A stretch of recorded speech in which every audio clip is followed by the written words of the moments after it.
Good evening, everybody.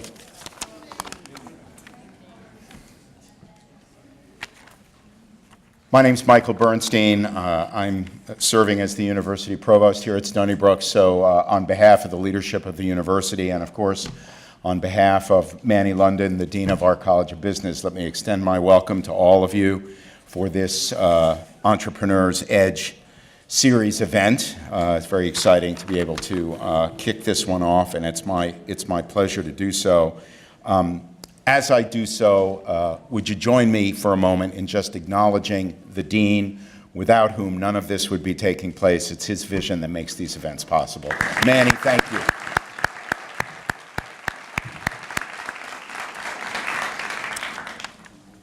As I believe most of you know, the Entrepreneur's Edge series aims to highlight the College of Business's commitment to entrepreneurship and innovation. The series is spearheaded by Bruce Newman, the CEO of Protegrity, and other business executives and corporate sponsors who are listed in your program. Bruce, are you here?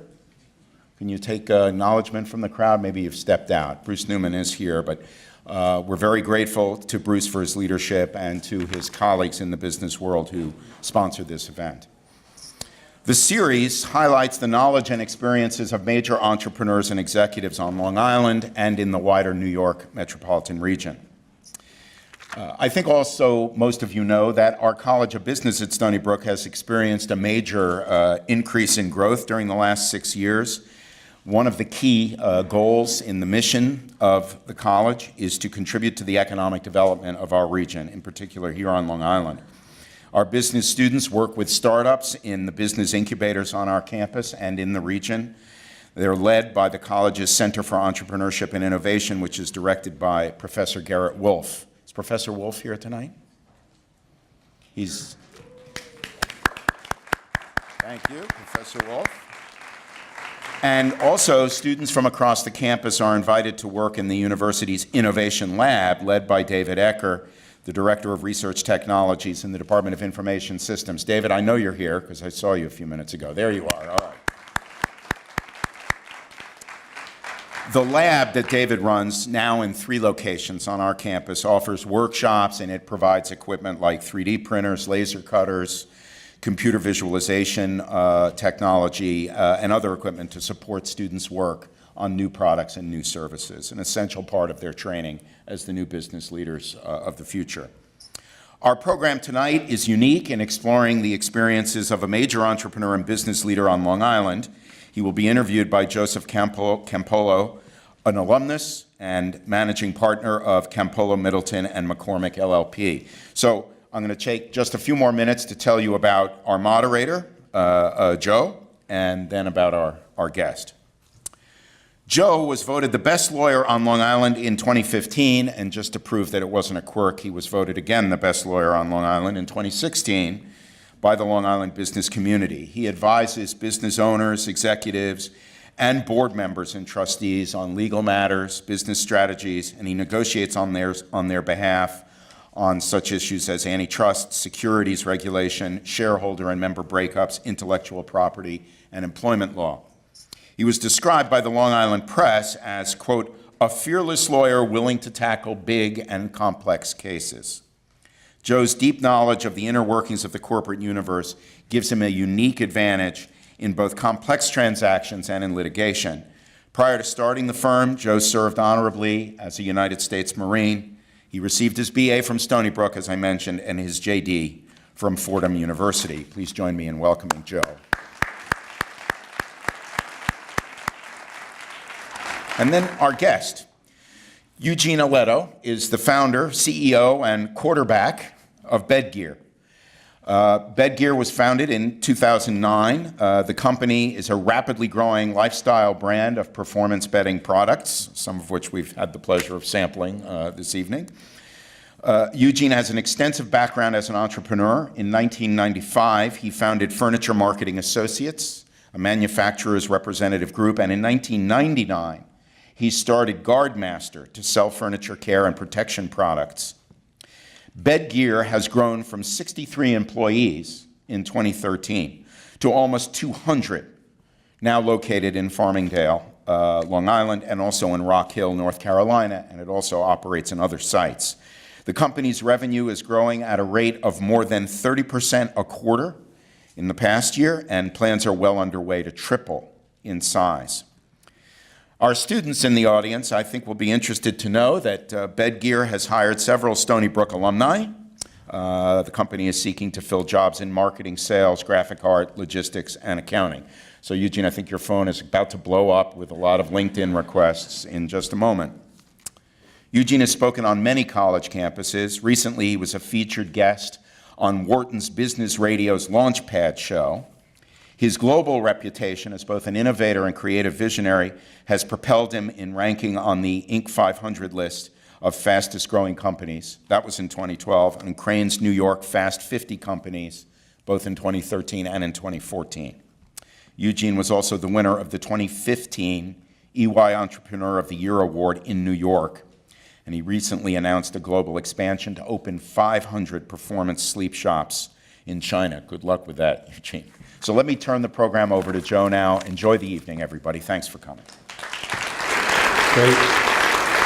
So thanks, Michael. And I'll tell you for all the students that are here, what a wonderful evening you're in for. As Michael mentioned, I'm a Stony Brook alum, and when I went to Stony Brook, we didn't have these types of programs, which are amazing and enriching and rewarding. And it's because of the Provost's vision, Dean London's vision, the faculty and the staff for putting this all together, and private industry. So Bruce from Protegrity and the advisory board that helped put this together, that's what it's all about, public-private partnerships, really helping make these things happen. This is the third interview we're conducting here. The first was Rich Gelfond, the CEO of IMAX, who also serves as the chair of the Stony Brook Foundation.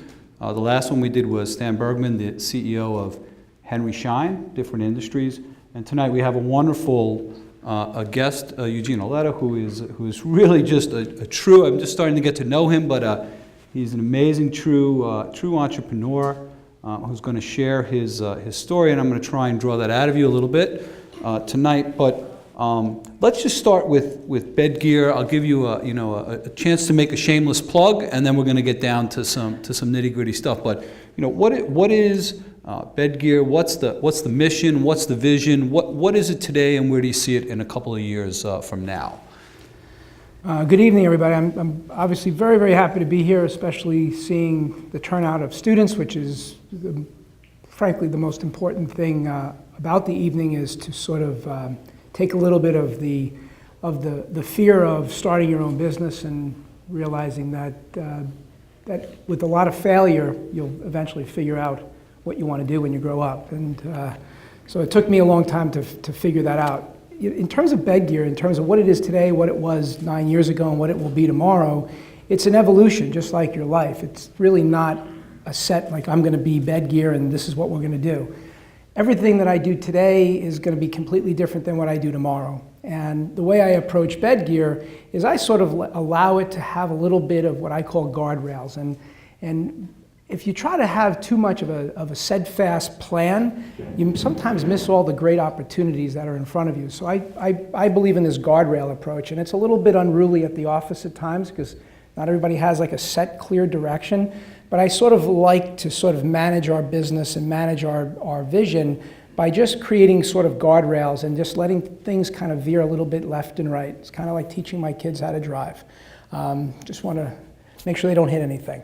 And today, Bedgear is a performance betting company. There was no such thing as performance betting. If people ask me, what is your elevator pitch on what is performance betting? Anything from sex toys to Cialis to weird sort of discussion points in the elevator. But the reality is that everything today is about performance, right? We all try to achieve better performance, and we use technology to accomplish that. And I saw a big wide open space in the home furnishings category that I've been in for many, many years, recognizing that we sell consumers with fiction, not function. And what I mean by fiction is we spend a lot of time convincing you that something's on sale, convincing you that we're the lowest price, convincing you that we make the best beds with the coolest technology. And what we really don't do is we don't really support that with any sort of real facts and function. So I went out and really made a big effort in developing products that had function, not fiction. And so today, performance bedding is a category, and we are the leading brand in that category. And I'm quite proud to say that it was all literally born and grown right here on Long Island. So it's not, you got to go on my website if you really want to know if I'm making, Cialis sheets or sex toys or mattresses, but I'll let the students figure that one out. Well, this is already off to a great start, right? We didn't talk about sex toys with Stan Bergman, so we're in for a great night. Entrepreneurism. So every entrepreneur that I've worked with in the last 25 years has a lot of adversity that they've worked through in their in their career. And I understand you lost your dad before you started high school, which is certainly a challenge. But talk about that. Talk about that time, your mom, your family, how it all sort of unfolded at that point. Yeah, so one thing you'll learn about me is I can cry and still get most of my points across. So if you see me tearing up, it's certainly not, it's because I don't hold back.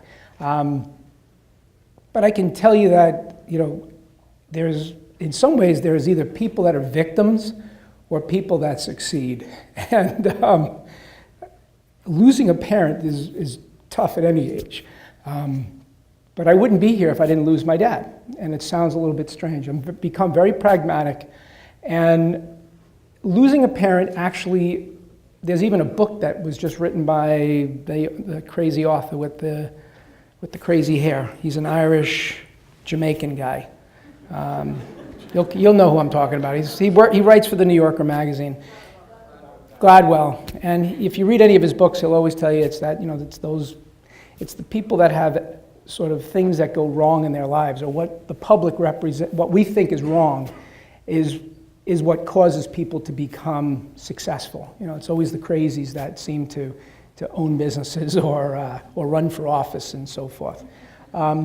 So I can tell you that losing a parent to me was traumatic for a very short period of time because I had a strong mother who stepped in. We didn't miss a beat. We didn't spend time worrying about what was going to happen, how we were going to eat, how we were going to go to school.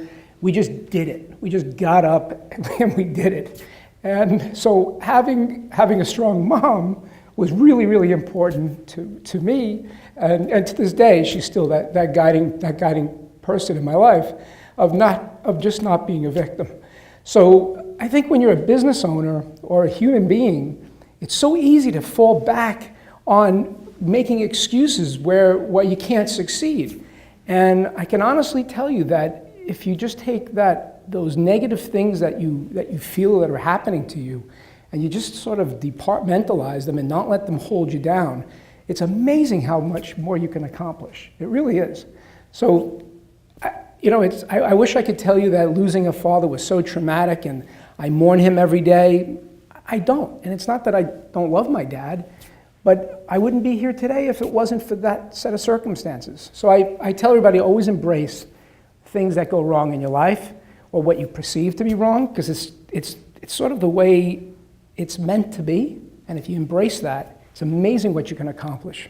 Yeah, I agree with that. I mean, one of the cornerstones of an entrepreneur is they see a problem, a challenge, and they work out a solution, a fix to it, and that's sort of inbred.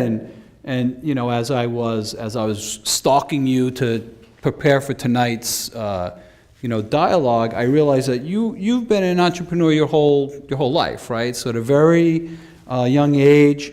There's a great story about how you turned around, collection efforts at a video store. So talk about that a little bit. Talk about what, as a young boy, what you saw, what you did, how you were processing that whole situation. So we talk about our journeys and how how do you get here? So everything you do is a byproduct of where you end up. So I wish I was so introspective when I was 14 or 15 years old. I really wasn't. But as I look back and now I get an opportunity to speak to students often, I desperately try to get people to recognize that the more you look at the journey you're on and you embrace the journey you're on, all of the things that you touch and feel and smell and do help you sort of figure out what it is you're going to do when you grow up, so to speak. So I worked at the Garden City Video. I grew up in Hempstead, Long Island, and the schools got to a point where I begged my parents, please, can I go to like a Catholic school or a private school? Nobody back in the day begged to go to Catholic school, but it was really tough living in Hempstead at the time. So I got on my parents, we convinced them to send us to I went to Holy Trinity. My sister went to Sacred Heart, and my other two brothers went to Holy Trinity. And we used to take public transportation if we wanted to play football. Nobody picked us up. There was no late bus. You jumped on the N27 or the 24, and you came into Hempstead Terminal, and the bus driver would wake you up because you fell asleep. You were so tired, and you try to get your connection down to Fulton Street.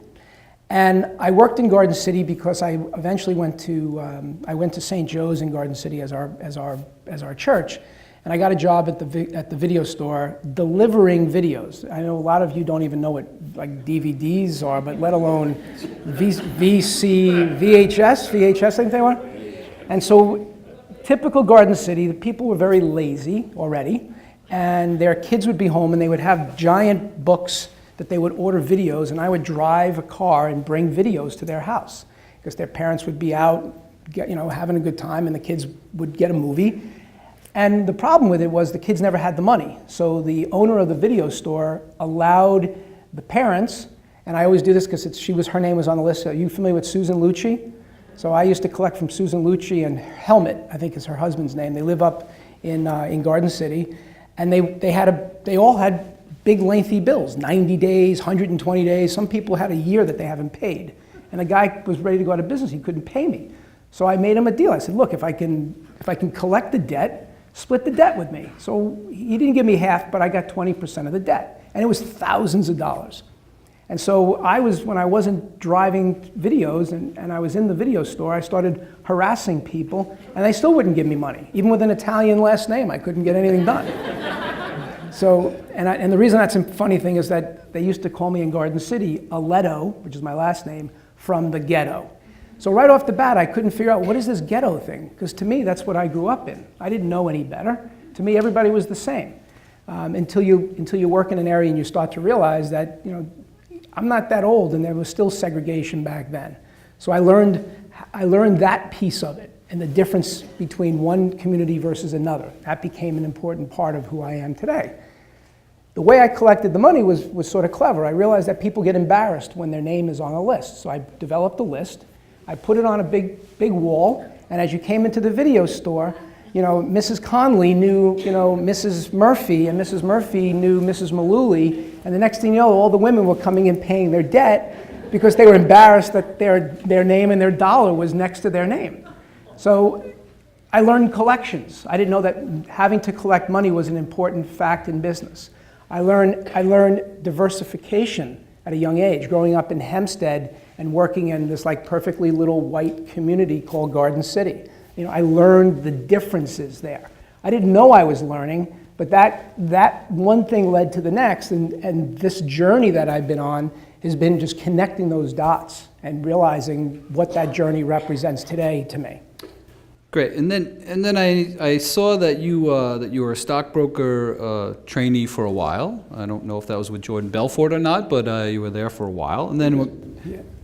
It's so funny because now I'm laughing. You had mentioned at the dinner this evening about being so connected to Stony Brook and how your whole life is represented here in this university in terms of how things worked out for you. Connections are everything, right? So we put some beds out there. We serve some fake cocktails to the students. We give you an opportunity as a student to interact with us out here. How many students actually came up and shook a hand? How many students gave a business card? How many students asked me for my email address? How many students are going to reach out after this event, right? And the reality is very little of you. And the sad part is those connections are the ones that you're going to want. You're going to want those connections. You're going to want to learn how to do that. And the reason I sort of know what the question is going to be from getting prepared for this, the stockbroker thing, does anybody know what Garden City, most of those people do when there was such a thing as called the stockbroker? Guess what the video store was? It was a breeding ground for people that worked on Wall Street. That's what Garden City was. I didn't know that. And this guy comes walking in. He was on the list. Mr. Starr was his name, Gary Starr. And I collected money from him. And he says, I want you to work for me. I said, what do you do? He says, I'm a stockbroker. I had no idea what that was. I thought I was stocking videos. It must have been the same thing. And so from that connection, I was able to start studying for a Series 7.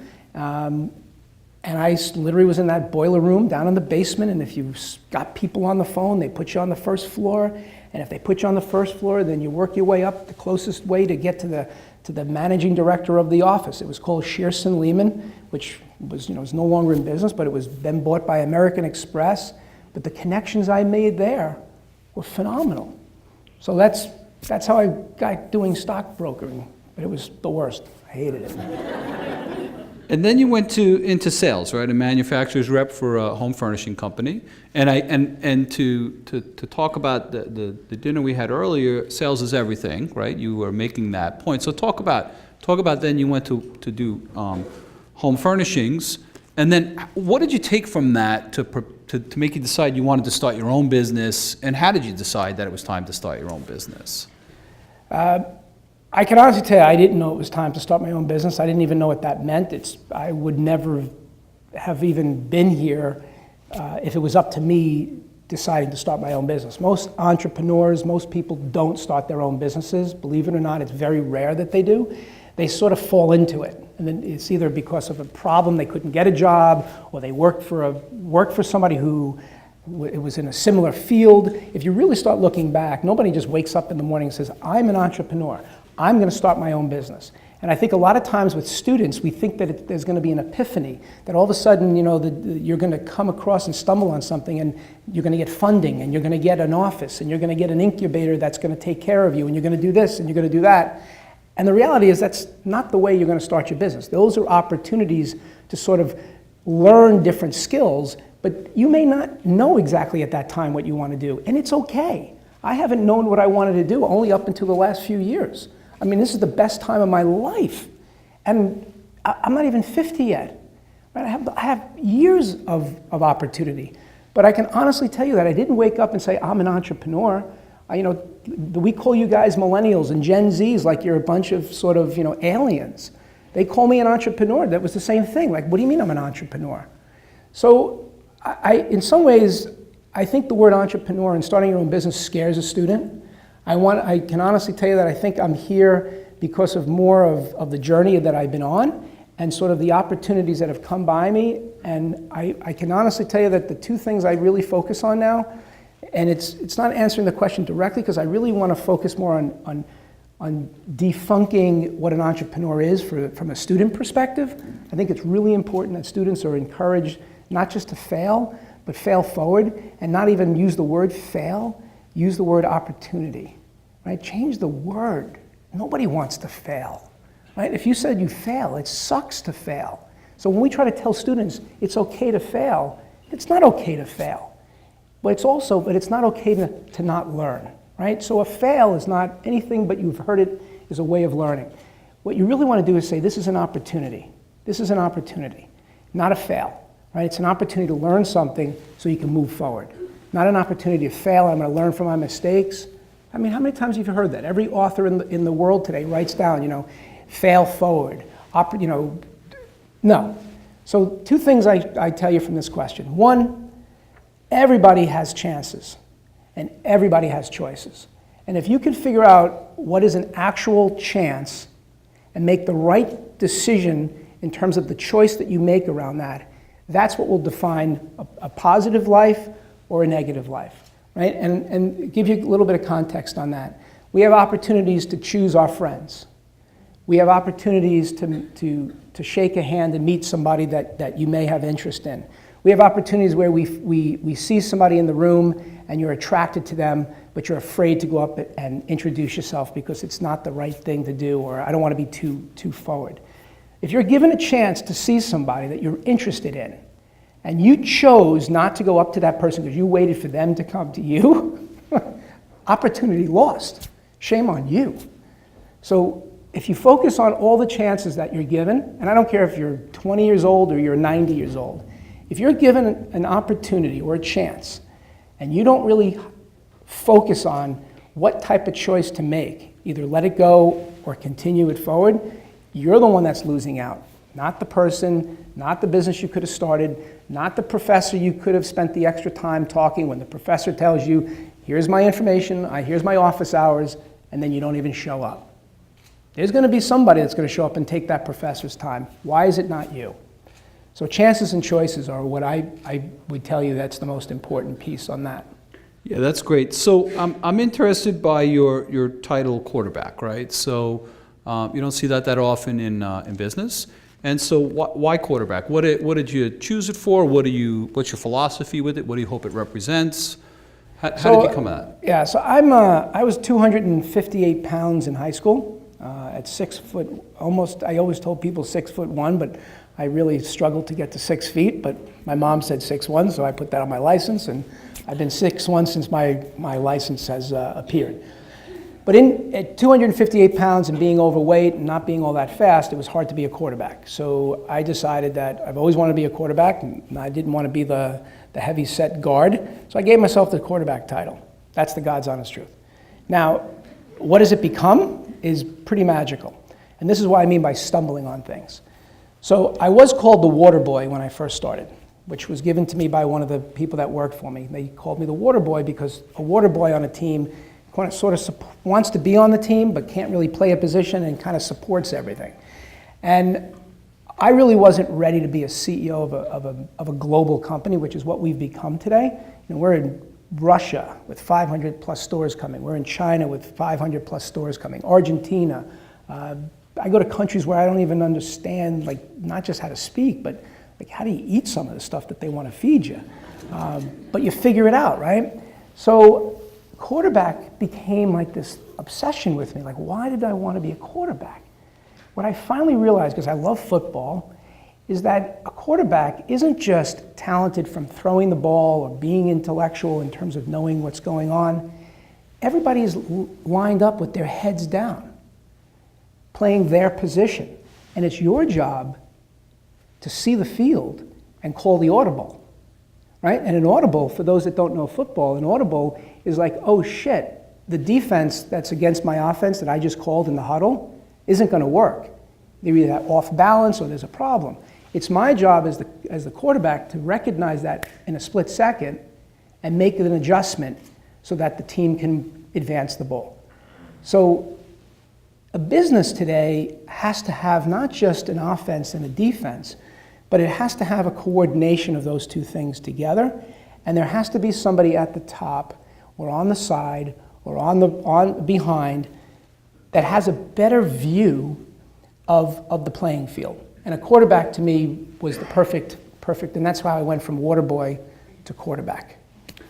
Yeah, it's great. So you talked about taking opportunities and chances, which I totally agree with, right? So what was the transition for you? You know, and I agree with you. People just don't wake up and say, today I'm going to start a business. They get immersed in something, and then they realize there may be a better way, you know, to do this. So how did you go from somebody who was working for somebody else to somebody who decided to start their own business?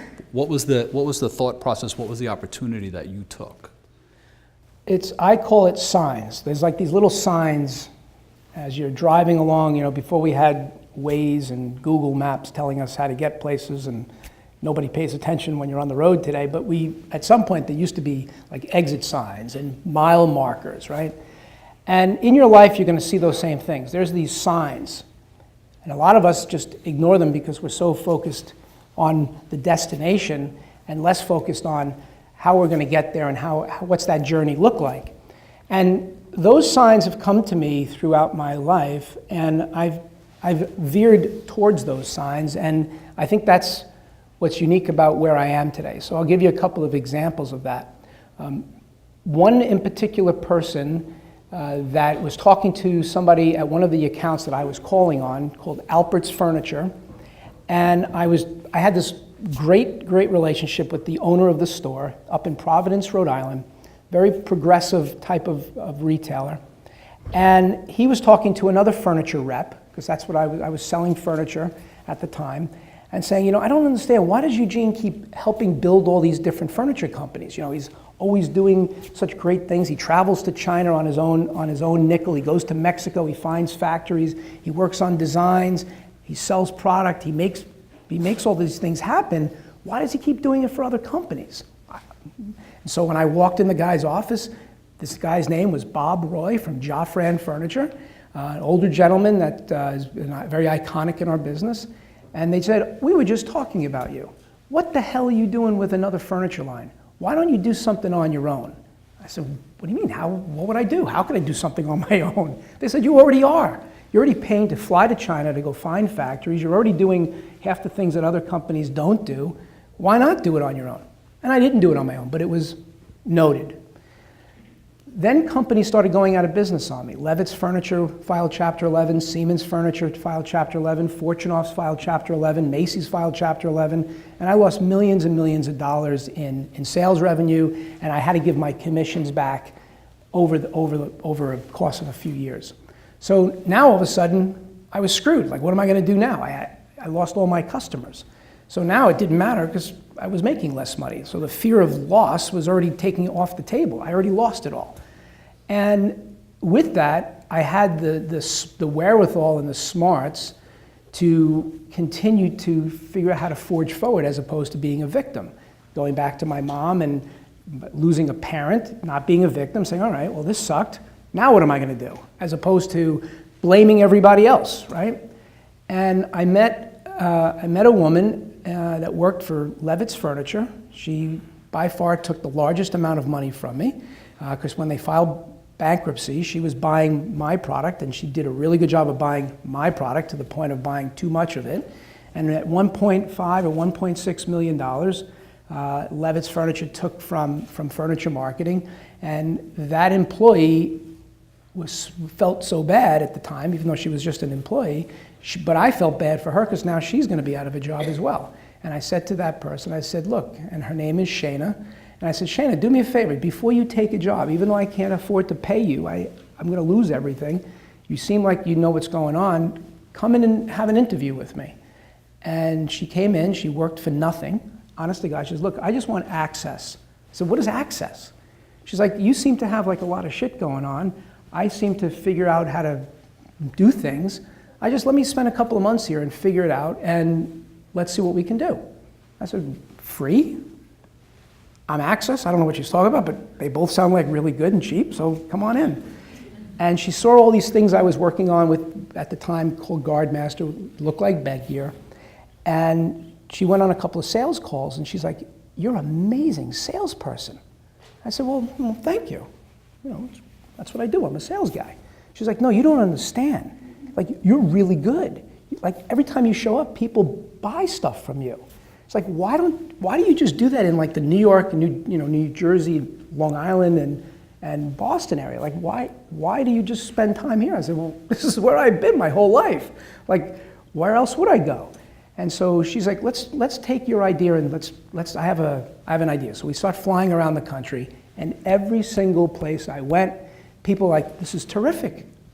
So I realized that the customers that I lost in New York, there was plenty of customers all over the world. I just didn't get off my dead ass until someone said, hey, let's take this idea. So the point of these little signs that I was taking you down is that it's not one thing that's going to show you how to start a business or be successful. It's all things. You just got to pay more attention. You know, you heard about Kentucky Fried Chicken. The guy was like 60 years old when he started a freaking fried chicken and killing half the world now with fried chicken, right? So when you look around the room, there's nobody, no matter what age you are or what your background is, everybody has those same opportunities. It's just most people don't pay attention. That's the truth. Right, it's leadership, right? So clearly you're a leader, you're a quarterback, and one of the things that always interests me is this mentality where people play not to lose versus playing to win, right? So, and I think especially here on Long Island, we see a lot of people who have a safe, comfortable life, and they want to play not to lose. They don't want to lose that safe life and take risk. And those, like you, have been incredibly successful, are the ones who are willing to play to win and take risks. So talk about risks. Talk about some of the risks you've had to take and some of those decisions you've had to make to get you here today. Mm-hmm. It's a complex question. I'll try to give some context around risk and reward. My grandfather, Sicilian descent, used to sell. He was an auctioneer, would bring vegetables or lemons with his family on a boat from Sicily, and in New York City they would auction off the lemons, and he was one of, I think, 7 brothers, and he was the one that was not educated, but he could sell. And all his brothers were educated, and they were pharmacists and so forth. And so my grandfather had a big old cigar in the side of his mouth, and had a Italian bulldog convertible Cadillac during the Great Depression, and everybody just figured he was a crooked business guy because back in the Depression, big Italian guy and a pink convertible and a bulldog, he had to be doing something bad to make money. But he was a sales guy, and he sold something that everybody would want during the Great Depression, and it's called macaroni, and the company was Ronzoni Macaroni. So during the Great Depression, your rice and pasta is pretty cheap, and alcohol was of abundance for those that had the access to it. So when it comes to risk, I could honestly tell you that it's calculated risk that you want to take. And this Sicilian grandfather taught me many lessons throughout my adolescence after my dad passed away. So having the loss of my dad gave me access to my grandfather because he moved in to kind of help things out. And the risk that I learned from him was, he said, he used to call me son. He said, son, look, he says, if you're going to do something stupid, because I did stupid things, he's like, you're going to get the same amount of trouble if you steal $1 or if you steal $1,000. He said, stop screwing around with all this little stuff, because the reward you're going to get or the risk that you're taking, they don't add up. And even though it sounds bizarre, to this day, I still remember that risk and reward.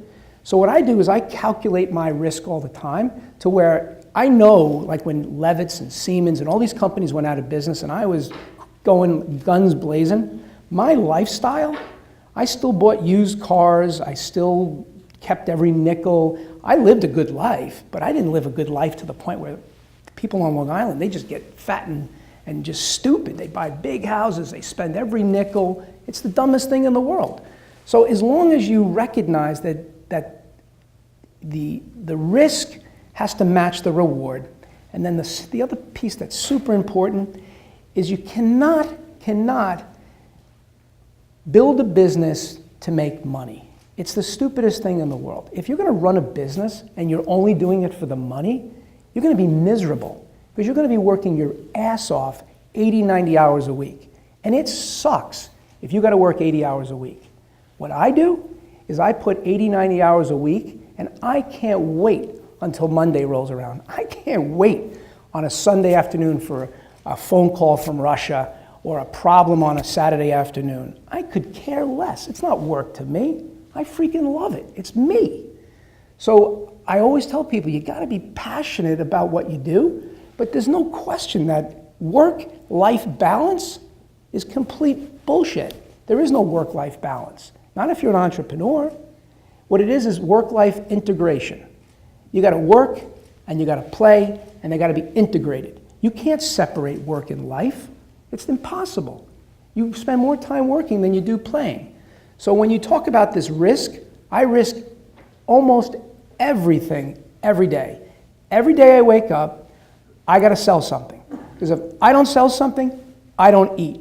You don't get more risk focused than a sales guy. A sales guy on commission, I start from scratch every single day.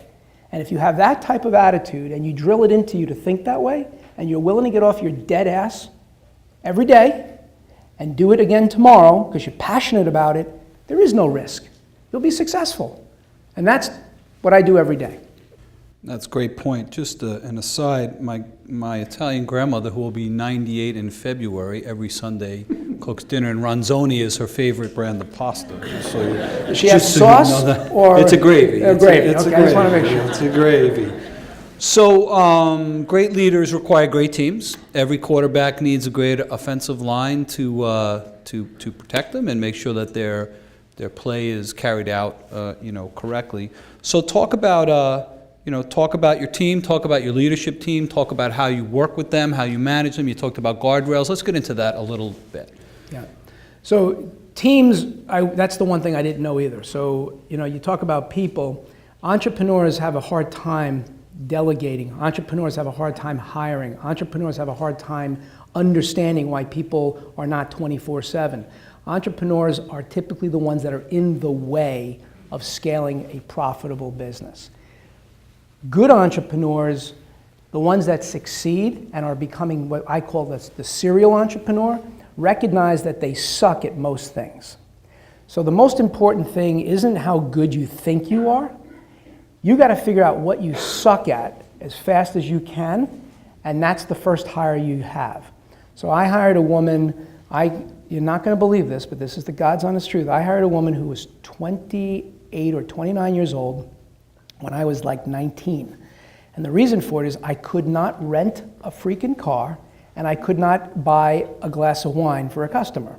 So if you're going to be a sales guy and you can't drive yourself to a sales call and you can't buy the person a drink, you're kind of screwed on the, what they call, entertainment factor. You can't ask your mom at that point, although she would have been happy to drive me.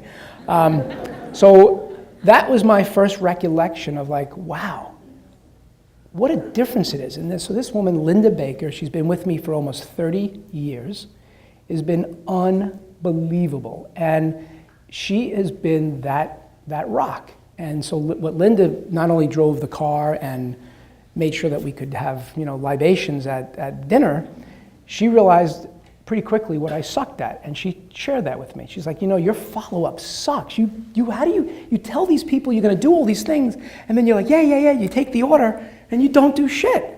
She's like, you're going to eventually get caught. I'm like, that's a good point. Can you do something about that? And so she wound up being my right hand, and she supported me for many, many years. And she now has a great position at Bedgear, and to this day plays that same role for so many of our employees.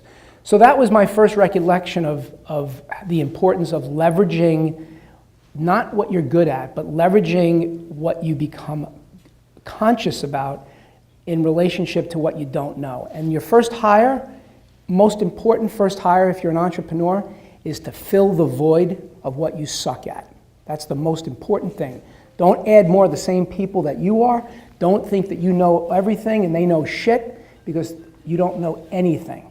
You got to figure out what you're really, really, really good at, be hyper-focused on it, and then more importantly is become completely self-aware of what you suck at, and then hire the team to support you. So what sort of interaction do you have with your management team, right? Is it a weekly meeting? How do you help guide them as the quarterback? Okay, so it's a bit chaotic. Yeah.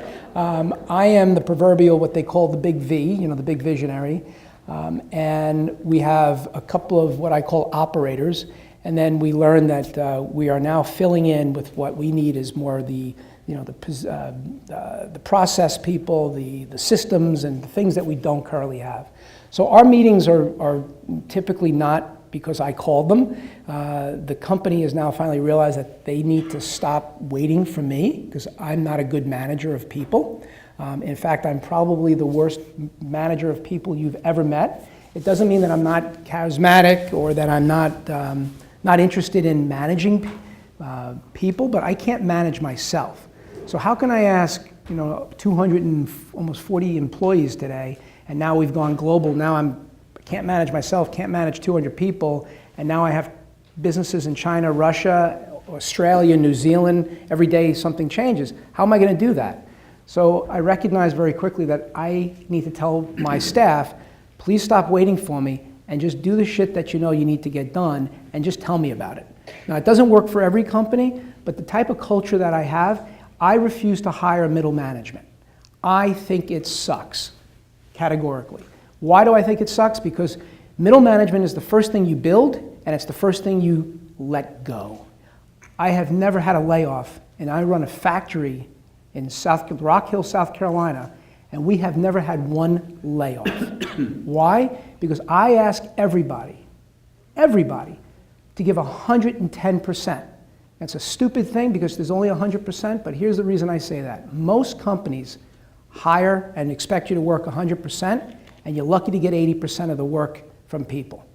And the problem is that if you don't recognize that not everybody functions at a high level because you put a middle manager, so they all wait for the middle manager to tell them what to do, so you get all this wasted time of people bouncing into each other until someone says, that's the direction we're going. I call BS on that. If you hire people and you share with them what the vision is, and you explain to them what they're responsible for, not what they're accountable for, but what they're directly responsible for. And someone gave this exercise to me, and I share it with you because it's so freaking awesome. If you are able to respond, then you are responsible. So if you go up to somebody and you said, hey, Joe, tell me about, and Joe goes, but under his title, he's accountable for that. Well, if he's accountable because it says his title of middle management of something, but he can't tell you directly how to do what you're asking him because he has to ask 2 people in his department to tell him, then what do I need you for? It has to be value, value, value in today's society. So you want to know how to compete on Long Island? You got to get rid of all this middle management, empower the people, share with them the vision, and give them what they're ultimately responsible for. Because if they're responsible, then they're able to respond, and that's the system that we've built at Bedgear. So the culture you would say is one of ownership. Everybody has an ownership of their own productivity, their own value. How do you convey that? How do you personally convey that across the company? So it took a long time to get here. I mean, we're finally seeing some positive things happening. And the thing that's been a challenge for us is identifying what makes somebody successful and what makes somebody fail. So I took a 5-month exercise personally, and I did not tell people. Now the company knows I did this. I went around and I interviewed everybody without them knowing it. And I figured out the people that left, and I spent time figuring out why did they leave, what kind of person left, and what kind of people are here having wild success. And I gave it 4 words. 4 words is what it means to work at Bedgear. And if you don't fit well in these 4 words, you're going to absolutely hate me or you're going to love me. Humble, hungry, curious, and clever. Humble doesn't mean you go to the food pantry and serve people food and then come into the office and not be willing to say that you screwed up and you don't know what you're doing, right? Humility is a very, very fine line. Some people become very righteous and they think they're humble. Humble for Bedgear means you don't know shit until you figure it out. You don't come in and tell me you know something. First go do something. And then if you did it right and it worked and we made money and everybody's happy, then you know something. So being humble means saying, look, I don't know anything. I'm the first guy in the office. People think I'm playing them. I tell you, I'm learning. Eventually I hope to be the CEO of your company, but right now I'm still sort of in like beta. It's, the jury is still out. So humble means you got to be able to do that. Second thing, hungry. If you don't wake up every day and have a passion to be here and kill it every day, you're going to hate me because I wake up every day like this. I go to bed like this. So if you're not hungry, you're going to think I am crazy. Curious. You got to be curious because if you're not curious, you're never going to learn shit. If you don't want to know how to get to the moon, if you don't want to know how to figure out an equation in the classroom, you just want to memorize it so you can do well on a test, you can't learn.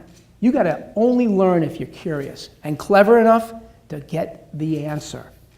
I don't know everything, but I'm clever enough to where I know I can leverage within my brain, I can figure out how to get an answer. So that's what we mean by clever. So passion's clearly a big part of who you are. How does one get passionate about sleep, right? How does one really get passionate? What's the passion there? What's the passion that drives your innovation? So the best part of sleep is it's boring, and everybody cheats it, right? You want to do more things in life, you want to study more. We all do the opposite of what we actually should do. So that was really what started to help us define Bedgear. So sleep is boring. Nobody wants to sleep because sleep is what you cheat to accomplish more. But when we started to realize that sleep isn't boring, sleep is one of the biggest and the most incredible things our bodies go through at night. It's an activity. We're so active when we're sleeping, we don't realize it because we're sleeping. But our bodies go into this deep state of unbelievable repair, this deep state of taking short-term memory and transferring it to long-term memory. You want to really learn? Go look at the greatest minds of our history. They all had little cots in their room. You go to the Thomas Edison Museum in Edison, New Jersey, and he literally went to bed every hour or so and took a 15-minute sleep so that he could memorize what he was learning. So sleep is something that's an essential part to having an amazing journey in life.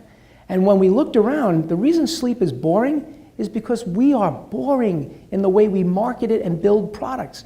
We throw out these white rectangles, throw them onto furniture and bedding stores, and we expect you to go in there and get excited about buying a mattress. It's the most boring thing in the world. Pillow, you buy a pillow standing up at a big box retailer, and you buy a mattress laying down, that's completely disjointed.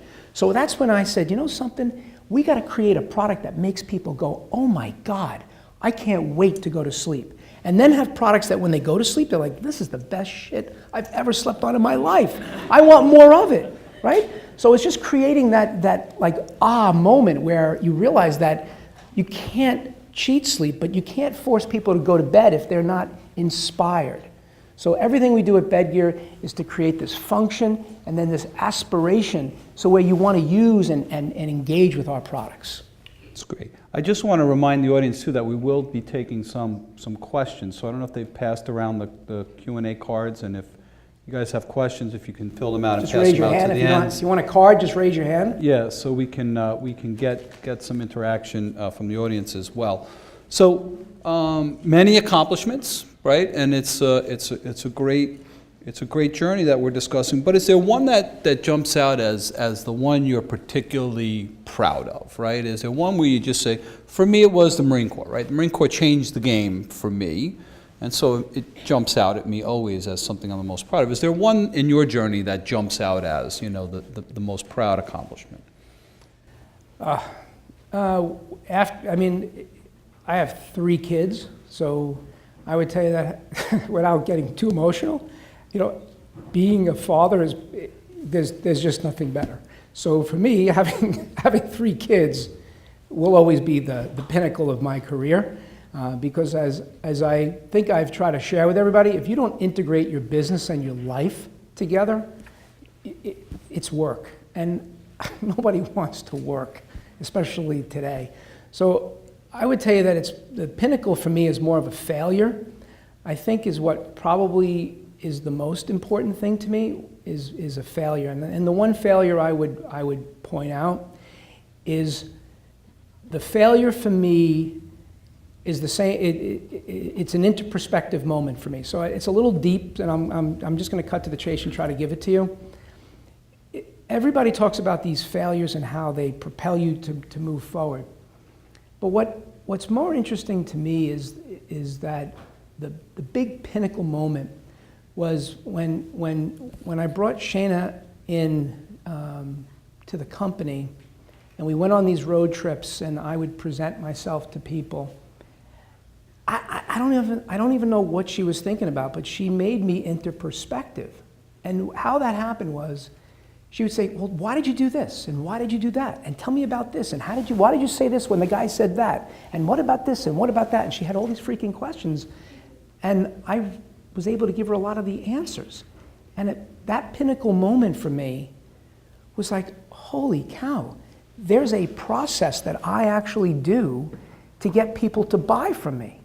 So the pinnacle moment wasn't like a business thing. It was more of a personal thing for me. And I can honestly tell you that for me, being interperspective and being able to create a roadmap to success was where just everything just, like you talk about being a baseball player and seeing the stripes on the ball or the grip on the ball coming across the plate. That was my moment. It was my moment of like, holy cow, I actually learned something the last 20 years of my life. I actually accomplished things. I had this journey. I didn't even know that it existed.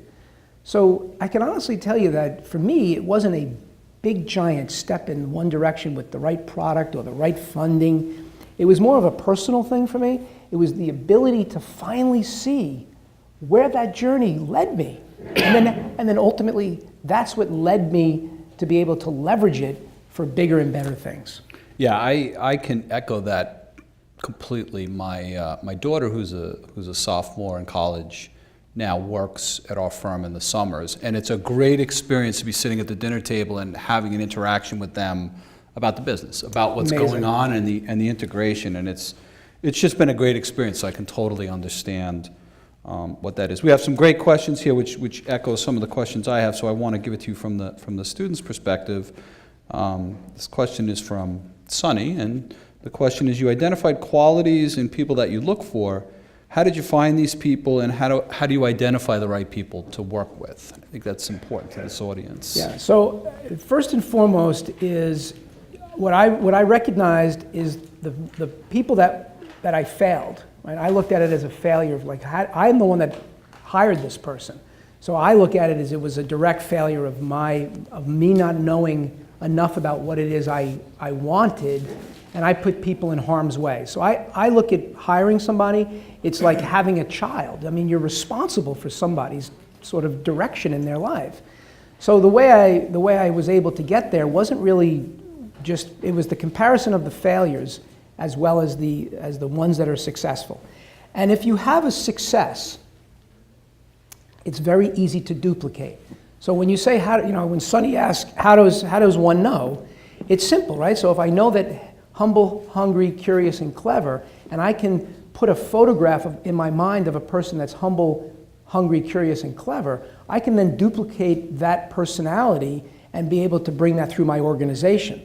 I can also then take my management team who have these humble, hungry, curious, and clever people and make sure that they identify with what those 4 points are so that they can manage not the expectation of doing the spreadsheet right or creating a product, but making sure that there's a balance of those 4 important words in every person in the organization. Does everybody follow that? So it's really important is that duplication is what we all do. It's like studying of the universe. The universe is here, it just kind of happens. But the scientists that study it and start to see and compare one thing to the next, and then another scientist says, oh yeah, I'm working on this, and they start comparing notes. That's where real science happens. That's where real innovation happens. So I take that same concept to human capital, and I identified, and it's like I can see who that perfect person is, and I can identify now and be able to duplicate that throughout our organization. So just as a quick follow-up to that, if folks are interested in exploring an opportunity with Bedgear, what's your typical process? Do you do job fairs, or how do you typically recruit talent that way? Yeah, we don't find job fairs to be all that helpful.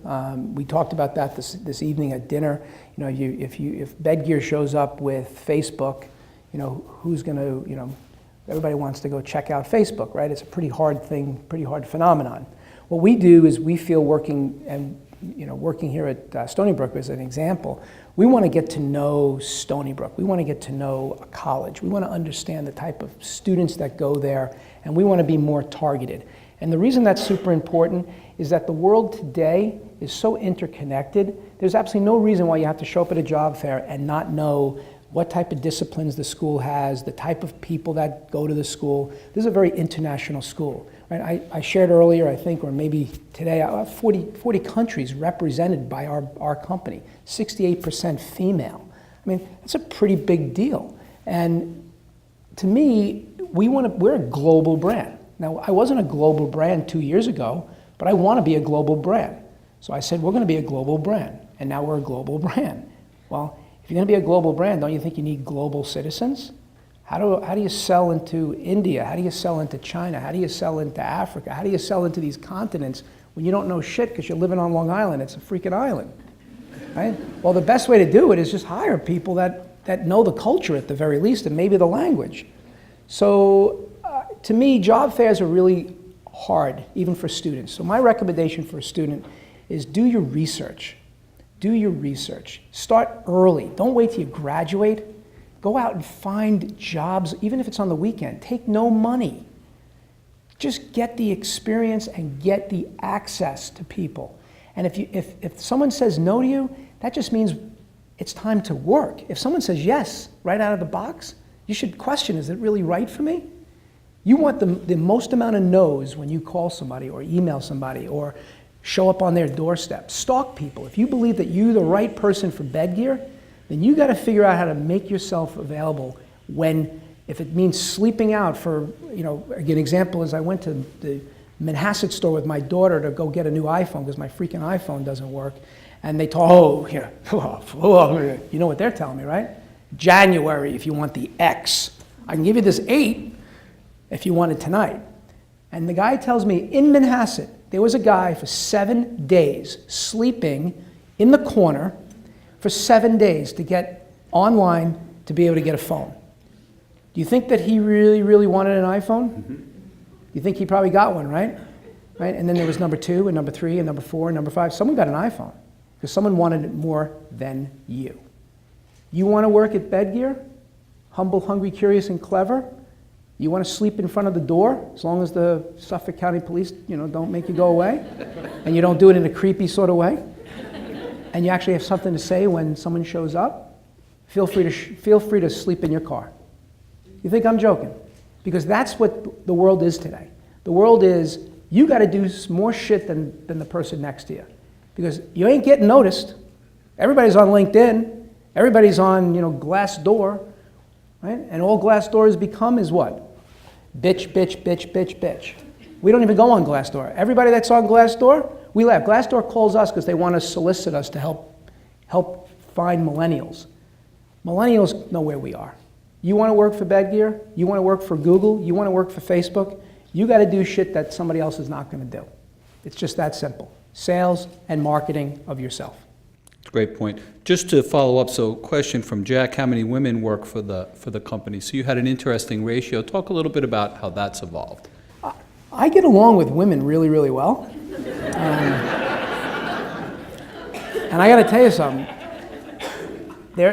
There's a lot of, sometimes I use this I do a little cursing, it's not terrible, but at times it can be a little, what I call batshit crazy, because I find that a lot of times I have to sort of be like the calming factor, because the females that work for our company, they would kick your ass.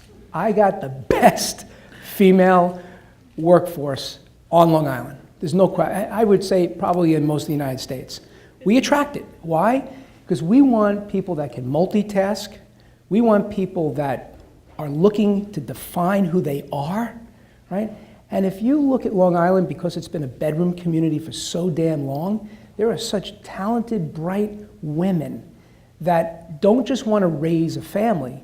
Remember, I grew up with my mother raised us. My mom's a nurse.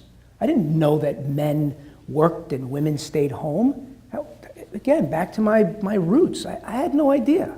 So for me, we've always been an equal opportunity. We don't go out and say, oh, no, men do this and women do that. We don't do that. And when you start to get a good woman workforce and there's a buzz in the office and they come in, they're not sloppy and dressed. Guys, to this day, I still got to fight with guys. You tell them it's a casual Friday, and you're lucky if they put underwear on, right? But to a woman, they just seem to kind of get it. And so once you get that vibe going, it just becomes a feeding frenzy. When women walk in the office, they want to work for Bedgear. And so that's how we do it. There's no secret. It's just, you get 1, you get 2, you get 3, and you just see what happens and just get out of the way. Yeah, it's a great point. I mean, just from a productivity perspective for the country, we were probably the number 8 economy pre-World War II. World War II, after World War II, when women entered the workforce, we doubled our productivity by 50% and became the number 1 economy. So I think women in the workforce are incredibly important, and I commend you for that. Question from Sebastian. Can you go into a little more detail on how you transitioned from a local business to a global business? It starts with words. Words are really, really powerful. If you're positive and you tell people what you're going to do, and you use that, I'm going to do this, it's amazing that you actually do it. So people say to me all the time, I'm thinking about this. I'm thinking about that. And I always tell everybody, wait a minute, you're thinking about doing it? Well, when you're ready to do it, then talk to me. I don't think. I shoot first. Every so often I don't hit it, and I keep shooting. So I'm probably better off not in a, if you put me as a sniper, I would suck. But if you want to give me like a, something that I can keep shooting at things, eventually I'll hit the target. So I shoot first. And what I mean by that is I do what you think about doing. And I put that out on my social feed all the time. Stop thinking. We use the other P word at Bedgear, and that is progress, not perfection. Everybody's trying to perfect it, perfect it, perfect it. By the time you're done perfecting it, it's done. The world moves so fast today, you've got to get shit out in the marketplace. And if it fails, figure out how to tweak it. And if you look at Tesla, you look at SpaceX, you look at Bedgear, you look at Apple, how many times did I type an I in the last, for those students that have iPhones, type an I and I got an A with a bunch of lines on it. People think I'm actually am fairly illiterate, but now I became really illiterate thanks to Apple. But they put the iPhone out there with the new 11.1, there's bugs and they send out a new thing. So think about what I'm saying to you. Progress, not perfection, right? Think about if you took that same approach to your interpersonalities, your interpersonal skills. Why are we constantly looking at each other looking for perfection, right? It's constant. You're too this, you're not pretty enough, you're not smart enough, you're not fast enough, you're not this, you're not that. Progress. I want to be around people that are not constantly looking for excuses and waiting to get things perfect. I want to be around people that want to make progress. Progress is what we focus on. It's a great point. So a question from Danielle. The companies and your personal commitment to philanthropy. So we know millennials are all about experience and philanthropy. It's a big, important part. So what is Bedgear's position on philanthropy and your personal position on it? Well, first of all, there's such philanthropy in this world. Way more than I think people realize. If you look at recently, my grandmother eventually passed away from Alzheimer's, and so I went back and forth with a tweet to the guy up there at Microsoft, Bill Gates. He just gave $50 million because nobody's doing anything for Alzheimer's. Giving money, there's no way I can give anywhere near the amount of money that some of these people can give. But damn it, I can give my time. Damn it, I could give a coat or a can of food or help somebody cross the street. There's opportunity for philanthropy well beyond your pocketbook. And this is one of these emotional points. The reason that I'm going global, this sounds crazy, is I believe in being a global citizen. I grew up in Hempstead. I didn't know white, black, 5%ers, MS-13. That's just the kind of the shit you kind of dealt with. So, when I had 2 German shepherds growing up as a kid, I just thought they were household pets. I didn't realize that we needed them to keep the house from getting broken into. So education is what ultimately helps us all become better, right? Because we learn. When you learn, you become more tolerant. When you're ignorant, you hate, right? Ignorance is what makes you hate. So what Bedgear is my dirty little secret to become a global citizen. So when I go over to Russia, or I sit across from a Pakistani, and I sit across from a Jew and a Muslim, and we all can break bread, and we can transfer money back and forth, and we can make money with each other, and we can laugh at each other, and nobody gives a shit if what you think who Jesus is or who Jesus isn't. Nobody cares. And we all get along, and you focus on getting along, the rest of it's complete bullshit at the end of the day. But nobody spends the time thinking that way. The one thing that I can tell you is that business will absolutely be what solves world peace. And this sounds completely ridiculous, but I can sell a Bedgear bed in Pakistan, I can sell it in Jordan, I can sell it in Russia, and I can sell it in America, and they all like my shit. End of the day. Nobody says, oh, Eugene is this political side and he's that religion and any of that. That product is agnostic. It goes across all religions, all races. And the reason I share that with you is that the more we become connected, the more tolerant we become of each other, and the more understanding we become of each other, that's philanthropy.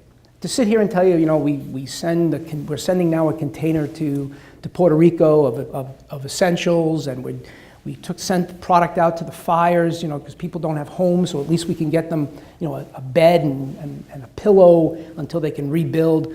I mean, that's all good marketing shit, and we're the first ones to tell you that that's good stuff. But what really is exciting, what really makes me happy, is the ability to leverage Bedgear for world peace. Because to me, if I can teach the 200 plus people, and we'll be over 500 people within the next 24 months, to be global citizens and tolerant of each other through doing business with each other, exchanging money. The one thing that nobody wants to screw with is someone's money. If I can do that, then I've actually did my level of philanthropy. That's right. Great. And our final question of the evening comes from Maria, and it's what's the one piece of advice, right? So you have students here, you have business leaders here, and what's the one piece of advice that you'd give an aspiring entrepreneur, aspiring leader from your life experiences?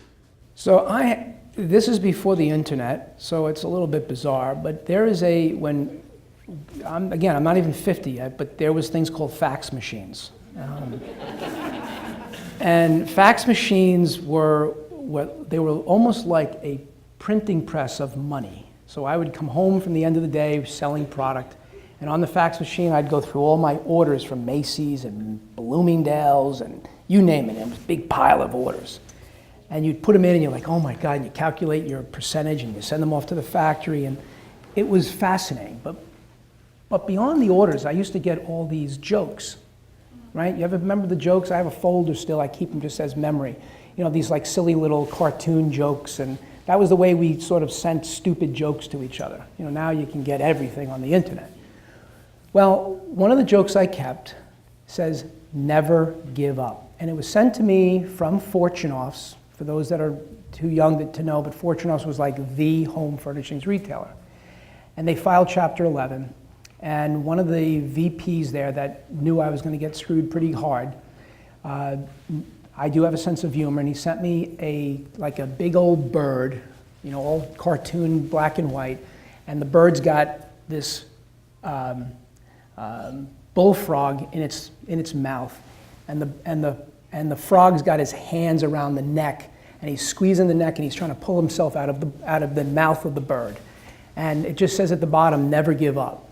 And that, to this day, I can honestly tell you that the single most important lesson in life is never give up.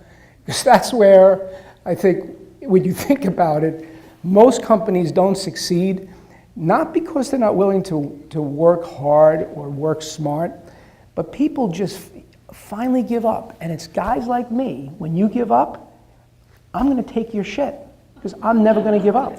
You think I'm joking?